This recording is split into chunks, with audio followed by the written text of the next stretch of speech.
Parsantaa dhibba keessaa parsantaa 40 gubatee namni lubbuun isaa hafee Abdii Raggaasaati jechuudhaan ogeessonni fayyaa Keerlaand jiran ajaa'ibsiifatanii jiran. Kuni ammoo Rabbii yoo nama baase ilmi namaa waa nama gochuu hin danda'u nama jechisiisa. Dhugumatti Rabbiin subhaanahu wa ta'aalaa gaafa inni miidhamta siin jedhe gaafa sitti murteessee inuma miidhamta. Gaafa Rabbi ni baata siin jedhe immoo yoo namni hanga fedhe si hassadee sharrii sitti yaade illee Rabbiin si baasa. Rabbiin inni nuti itti kooluu gallee inni nuti harkatti kannanne diinota keenya nutti hin gammachiifne jedhe obboleessi Abdii Raggaasaa Addisuu Raggaasaa.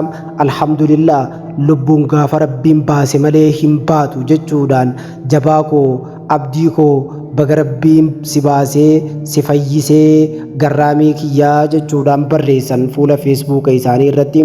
Rabbiin fayyaa guutuu ammallee isinii haa deebisuu isiniin jenna. Dhugumatti Rabbiin subhaanahu wa ta'aalaa du'aa'ii namoota hedduu qeebalaa jira. Rabbiin gara fayyaa deebisee jira. Ammallee Rabbi ka'aa fi du'aa'ii godhaaf isiniin jenna.